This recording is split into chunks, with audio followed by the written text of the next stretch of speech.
Welcome to the Raising Smart Kids podcast. I'm your host, Yang Pratt, and each week we'll explore ways in which the arts can help you raise a smarter kid. I'll be sharing ways the arts can propel your child's learning and interviewing top artists, educators, and entrepreneurs. These guests will share why the arts are so very important to your child, along with actionable ideas you can easily implement into your already busy schedule. Make sure you subscribe to the podcast here on iTunes and share us with a friend. For extra tips on raising smart kids, head on over to artsmartparenting.com and click on the Live tab. Welcome back to the Raising Smart Kids podcast. Our guest today on the podcast is Tara Pickford. Tara is an internationally recognized master dance teacher, adjudicator, and award-winning choreographer.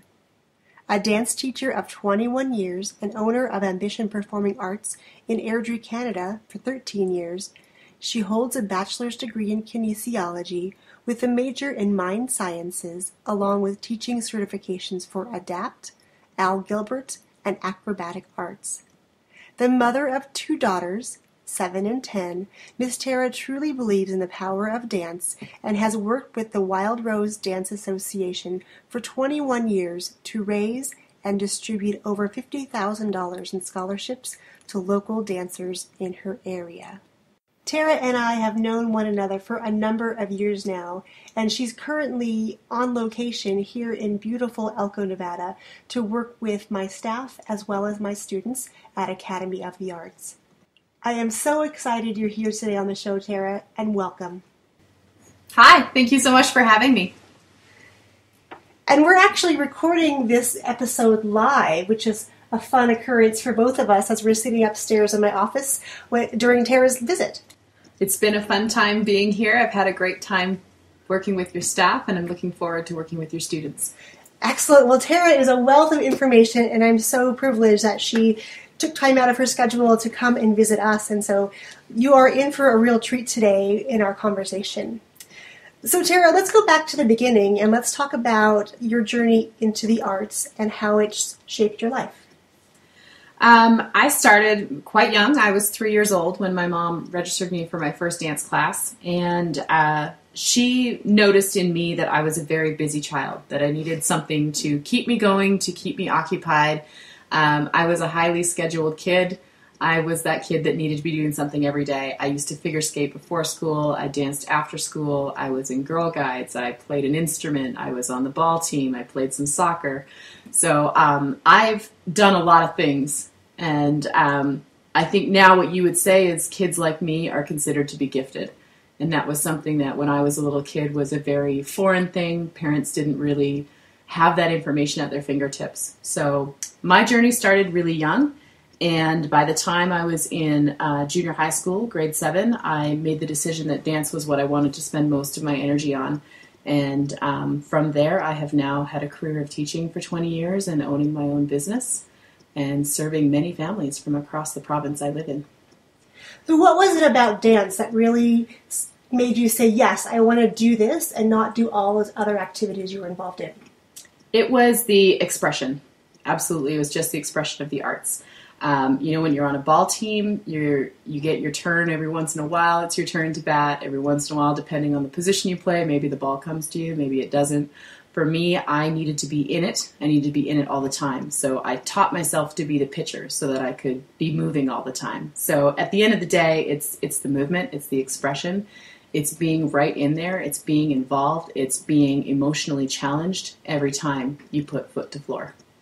And that's such an interesting story because as I interview people for the podcast, everyone's journey into the arts is so different but so fascinating, and everyone had to have this very interesting journey to get them to where they are now, and I think that's fascinating. Your life growing up and doing many activities is really, really closely related to what many parents do today. There's a lot of activities vying for their kids' time. What is it about the arts specifically that you would tell parents is the most valuable thing about their kids' involvement? There's so many things. There isn't just one. We're learning about respect. You're learning to respect yourself by showing up properly, ready for class with the information and gear that you need. You're learning to respect your friends by being on time and being present and an available learner in class.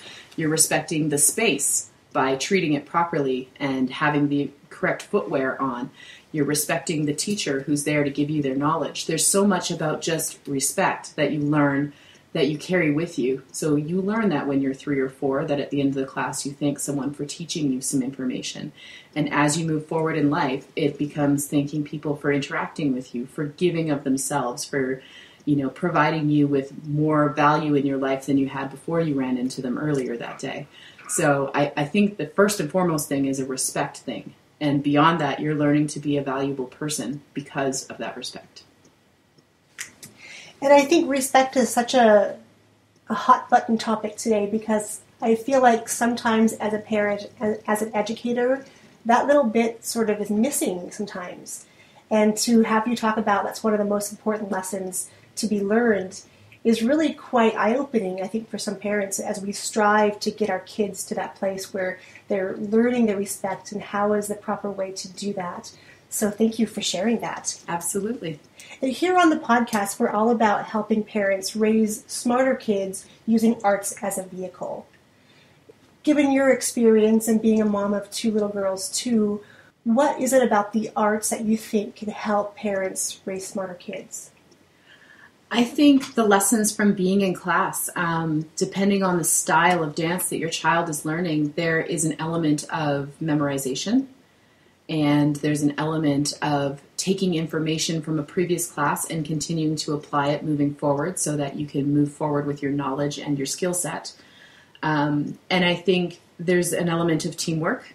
You create a dance or you put together a routine with other children, and so you learn what your role is in that. Everyone has their place in the routine, and everyone's counting on you to be there so that the formations and whatnot take the shape that the vision is. So I think a lot of it is there's a lot of everyday lessons involved in that. You have a teamwork. You're responsible for information. The memorization helps you in life. My 7-year-old can memorize things much faster and quicker than her peers at school. She, her information processing speed is really quick for her age. So I think that, the lessons that they're learning go beyond pointed toes and buns.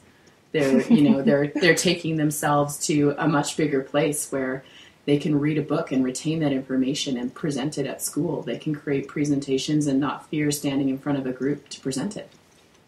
Yeah, that confidence bit is really big as well, because that's one of the things that we really strive to accomplish. About at the end of the day, if this kid, like you said, can go stand on the stage and present and know that they've done a good job, that's a really big win for them. Absolutely it is. And knowing that they can be confident in the information that they're bringing to the table and that they've owned it and earned it.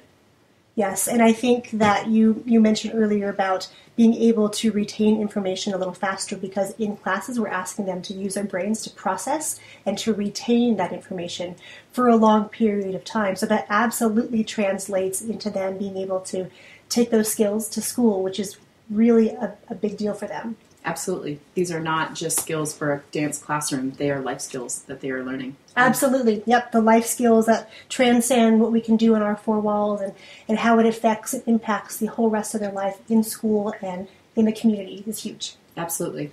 We talked a little bit about teamwork a little while ago. You said that in classes, teamwork is something that they learn. One of the things that I've noticed in school is that sometimes teamwork can be misconstrued as cheating, which is interesting to me because, in a classroom setting, if you collaborate, it's not always seen as a positive, whereas in the real world, we know that collaboration and teamwork is the way to get things done. How can we help parents and then teachers successively take this information about teamwork and apply it more effectively in a classroom?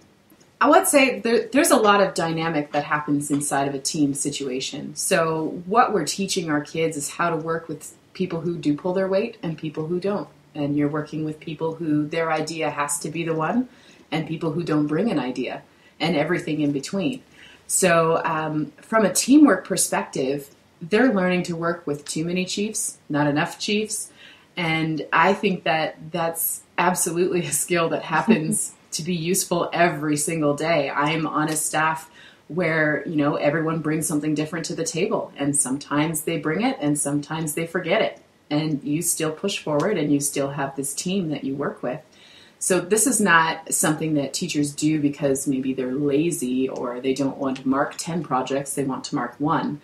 This is preparing for skills for life, and kids need to learn, how do you work inside of that dynamic? How do you work in a group where someone does not want to contribute and they are a dead weight? How do you bring them with you, and how do you teach them along the way? I think those are great skills for kids to be learning. It never goes away. It doesn't matter what team or what job you get hired onto. There's always someone that you need to learn to work with who provides you friction. And those are really, really valuable lessons. And when I'm hearing you talk, I hear you saying learning to work within different dynamics and learning when it is they need to step up and be a leader and when they need to let somebody else lead. And those skills, I think, are so crucial for kids because they're being pulled in so many different directions. So understanding what their dynamic is in any given situation is really a valuable lesson for them.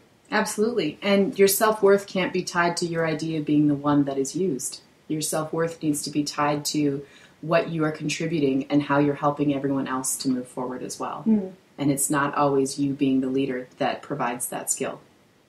Yeah, and being able to differentiate and know when to step up and when to step back, and being able to work within the ebbs and flows of that relationship or that situation really can go a long way. Absolutely. Tara, when you think of the word smart, what comes to your mind? What I think of when I think of smart is that it's not always someone who has A's on their test. It can be somebody who is able to see and feel things through gut. It can be instinct. It can be clever working methods. It's not always just a blank A and B. It's a yes or no. There are many ways to be clever. They can be creative. It can be movement through space. It can be visualizing how something should be organized or the flow of people through a space. Maybe it's just moving people through a busy fair. There are many ways to envision what success could be, and it's not always just the kid who gets 100%. There are so many ways to get from A to B. And I love that you bring this point up about it's not always the kid in the class who's getting the A's who is the smartest kid. They might be able to take this test and do really well, but there's somebody else in that classroom who can plan how to coordinate people and how to best move them around a busy situation. So I think for parents to understand that smart is not one thing. Smart is many things, and it's the application of the creativity you spoke about before that really differentiates being able to be smart or being called smart. But I love the thought that there's more than one way. Absolutely. We see it all the time with dancers in the studio. We have dancers who you show them a movement and they can mimic you almost perfectionately. But that next week they don't have it anymore. So their processing speed is quick, but their retention is low. And then you have that other child who struggled all class and thought about it all week, and they bring it back to you perfect the following week. So who has better knowledge? Which student is a better student? You can't say that one is better than the other. They are different, and they're getting there.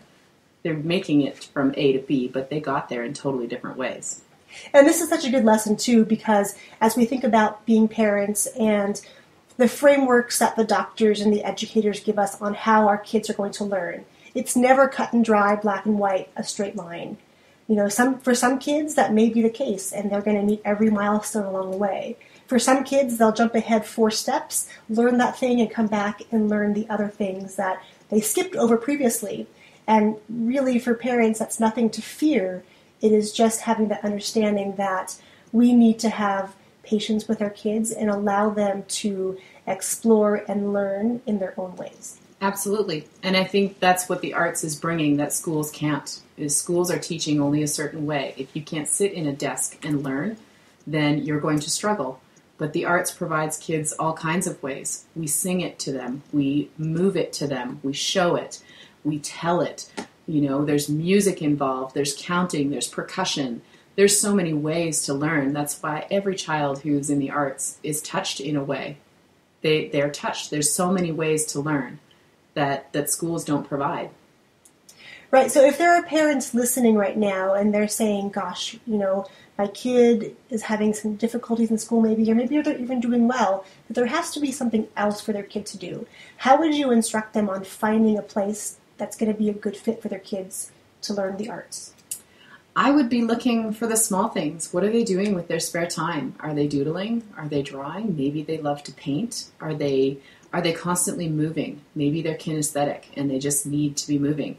We had a student who was really struggling in school, that sitting in the desk was really challenging. And in class, she was constantly touching her friends, couldn't leave them alone to learn. And we gave her something simple as just tapping her fingers on her legs. She was continually moving, but that gave her permission to stand in one spot, yet move. And she became a model student.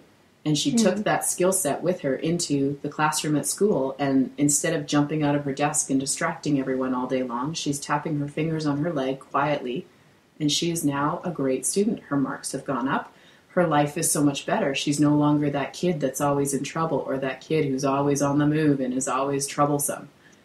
She's happy. She's so much happier. And it was something as simple as just allowing her freedom of movement.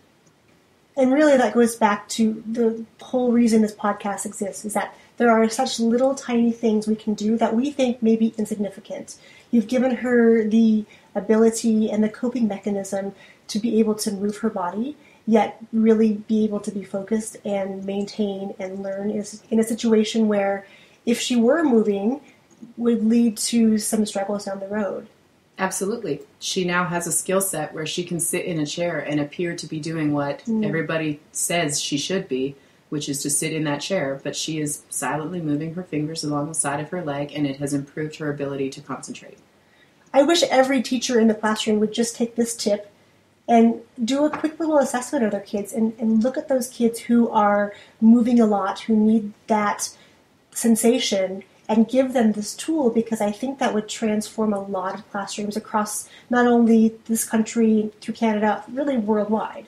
Absolutely. I mean, this was a child who was likely going to be labeled as ADD, maybe medicated, and that was not even close to being what the problem is. She's just kinesthetic. Just right. Kinesthetic, that's all. So I love that you were able to, in a dance classroom, identify this in her and give her this skill that she can take that absolutely positively affects everything that she does, and I'm sure her parents are just beyond grateful for this little tiny skill that you've given her. Absolutely. I mean, how would you feel as a parent knowing that you've overcome something that has been such a challenge in your household? You know inherently if your child is really being a misbehavior or if they're just challenged by something, and you keep digging, try to find that answer, and you seek it out, and you'll find it in all kinds of places. So I think if you're trying to put your child in the arts, you're looking to see what they like to do when they're left to their own devices. What are they really doing? Are they doodling? Are they drawing? Is an art class where they should be? Are they a mover? You need to find a class where they can move through space. Do they hum a lot? Are they percussive? Are they looking for an instrument? There's all kinds of things that you can look for. And then beyond that, you're looking for a facility where the instructors are well instructed in their own craft, that they absolutely care about children and their development, not just the art that they're teaching and creating some sort of work of art, but we're working with children and we're helping the children create the art. In your school, when you're working with the kids and we talk about goal setting and being able to help these kids move forward in a very positive manner, what is your philosophy behind teaching at your school? Our philosophy is that we are trying to create human beings that are contributors to society. At the end of the day, it doesn't matter to me what you end up doing, what your interest is, whether you're a doctor or a lawyer or maybe you become the postman. We are looking for people who we can help become contributing members of society. And when we do goal setting, we do short term, which, something that we can accomplish within a couple months. We do, medium term, which is something that will happen mid-year. And long term for us is at the end of one season. So we look at that with our kids who come once a week, and we help them try to achieve. And we have stepping stones, and we have skill testing that we that we look at, and we help them get there, and we help them set realistic goals. And then our students who dance with us several hours a week, we have 3, 5, and 10-year plans with them that we sit down with their families once a year and revisit and say, it's a substantial investment, and if your child really wants this, let's talk about how far we go with this goal setting. And we revisit it every year, because we all know kids in 1 year, it's a lifetime of change. And a goal that they had in September that was so important to them could be totally different by January. And the goal setting bit is really huge, because I know in our conversation earlier in the weekend, we discussed that I don't think I learned how to set a goal, or really what a goal was, until I was a business owner and had owned a business for several years. And then I met a mentor who said, you have to set these goals and you have to have a plan to achieve them. You can't just write them down and hope they happen. So I love that you're being able to take this simple task of goal setting, but really putting some focus there and helping them understand that there has to be a plan. They have to be contributing to the plan, and they have to work that plan to get there. Absolutely. And it's a directive to the teachers. When you have a class of a bunch of shiny faces sitting in front of you, and there's 10 little children with 10 different goals, it's a directive to you to how to plan your lessons. We know what we want to accomplish as teachers, but we have to make sure the kids come with us. And that's how we do it, by helping them with their goals.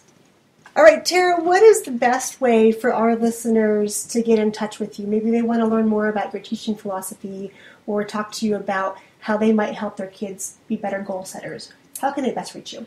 I can be reached through our company's website at www.ambitionarts.com.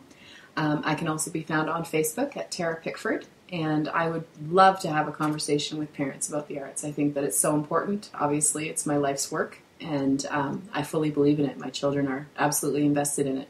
Excellent. And Tara, you've shared so many great insights and tips for parents today, but if you could leave them one parting bit of information about the impact the arts can have on their child's lives, what would you tell them? The impact is profound. It is absolutely profound. It is a place where you can be accepted for whatever you are, whenever you are, however you are. And I think it is so important that in a world where everyone is telling us what we should be, that we can be in a place and be who we can be. I love that. That's such a great reminder for parents. Well, Tara, I want to thank you so much for taking the time to sit in my office and do this fun interview. It's been such a pleasure to not only interview you here, but to work with you for a whole weekend and see how your vision and your philosophy have been able to reach my teachers, and later today, how it's going to be reaching our students. So thank you. Thank you so much for having me. It's been an absolute pleasure to come here and visit Elko Arts Academy. All right. Thanks, Tara. You're welcome. Thanks for tuning in to the Raising Smart Kids podcast. If you're enjoying this podcast, please share us with a friend and head on over to iTunes and leave us a review there and let us know you're enjoying the show. If you're looking for more tips on raising smart kids, head to Amazon.com and pick up a copy of my first book, Raising a Superhero: How to Unleash Your Child's 8 Superpowers and Propel Learning Through the Arts. Thanks for allowing me to be your guide on this parenting adventure, and I look forward to catching you next time.